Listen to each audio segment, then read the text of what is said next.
আছে। ম্যাম আমার একটা কোশ্চেন ছিল। হ্যাঁ বলেন।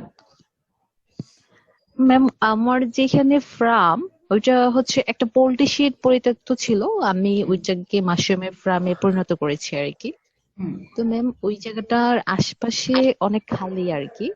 হুম। তো ম্যাম ওইখানে আর্দ্রতাটা কমে যাচ্ছে, আমার এখানে 65 নেমে যাচ্ছে আর্দ্রতাটা।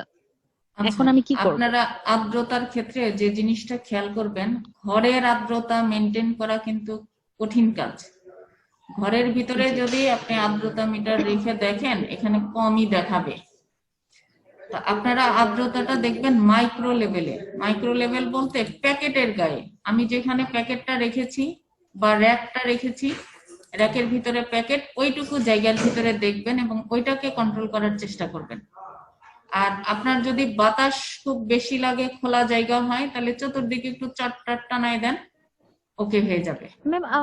ম্যাম আমি চট টানিয়ে দিয়েছি।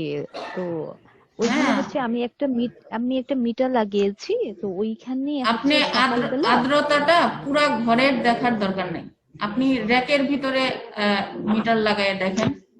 হ্যাঁ, বা যদি আরো বেশি ফাঁকা ফাঁকা মনে হয়, তাহলে ওই ঘরের ভিতরে র্যাকের পাশ দিয়ে আবার চট দিতে পারেন।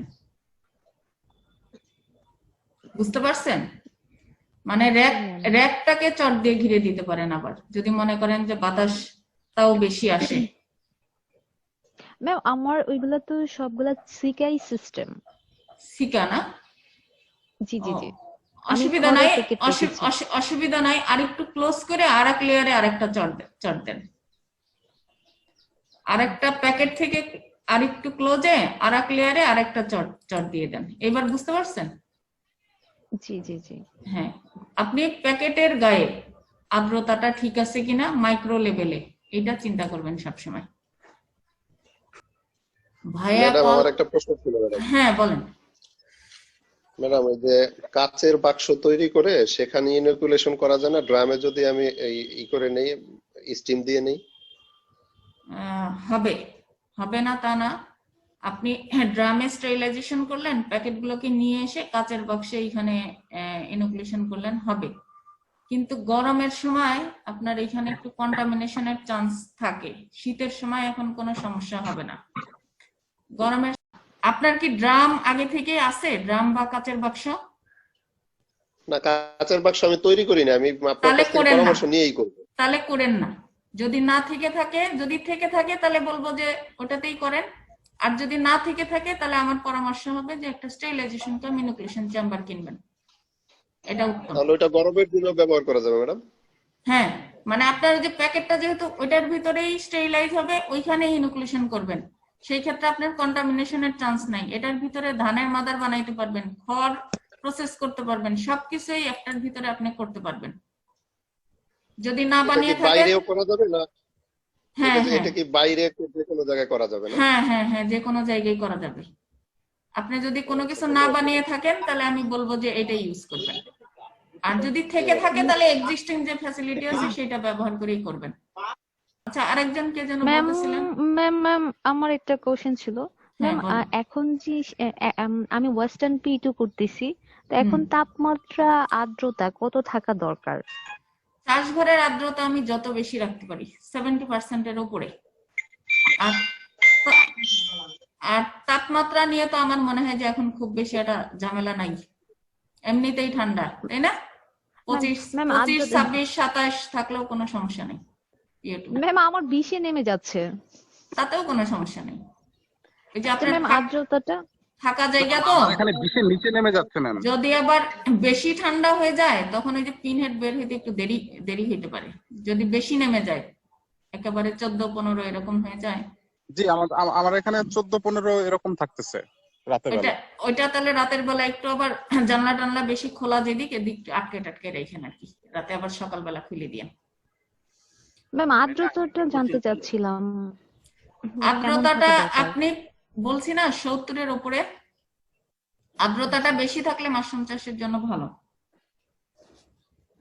ম্যাডাম, আমার এই মাশরুম গুলো বের হওয়ার সময় ওই ছোট ছোট অঙ্কুর গুলো লাল লাল হয়ে যাইতেছে, এটার কারণ?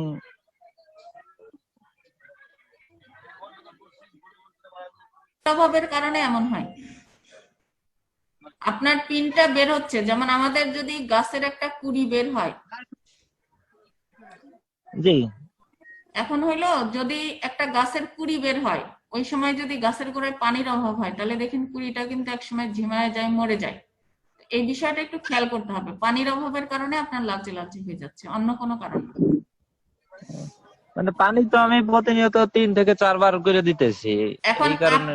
আপনার যে সিচুয়েশন, তাতে 3-4 বারে হবে না, হয়তো আপনার ওইখানকার যে অবস্থা, তাতে হয়তো 3-4 বারে মানে হবে আরো না, বেশি দিতে হবে। আরো বেশি দিতে হবে। পানিটা আমরা সব সময় পরিমাণে কম দিব, বারে বেশি দিব। জি ম্যাডাম, আরেকটাই ছিল যে আমি বাষ্পের মাধ্যমে খড়গুলো জীবাণুমুক্ত করি, তো ওইগুলো কিছু খড় শুকনো রয়ে যায়, ওইটা কি শুকনা প্যাকেট করা যাবে কিনা? শুকনা থাকে বলতে কোন জায়গার খড়টা শুকনা মানে থাকে বলেন দেখি।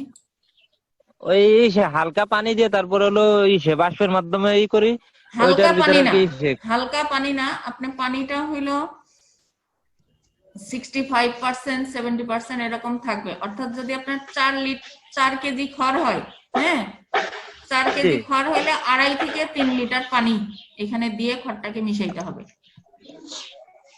মিশিয়ে তারপরে আপনি এটা বাষ্প দিবেন। হ্যাঁ, আমরা বাষ্পে খড়টা করলে কিন্তু শুকানোর কোনো প্রয়োজন নাই, একটু শুকনা শুকনাই থাকবে, না। ওইটাতে প্যাকেট করব। আবার শুকনা বলতে যেন এমন শুকনা হয় না যে যেখানে আমি হচ্ছে মাইসেলিয়ামই রান করবো না, এরকম যাতে না হয়, এটা একটু খেয়াল করতে হবে। ম্যাম একটা জি কোশ্চেন ছিল। বলেন। ম্যাম কোশ্চেনটা হচ্ছে যে আমি যদি স্টিম দিয়ে স্টেরিলাইজ করি, হুম হ্যাঁ, তো সেক্ষেত্রে ভেজানোর দরকার আছে কিনা ভেজানোর দরকার আছে, মিশ্রগুলো?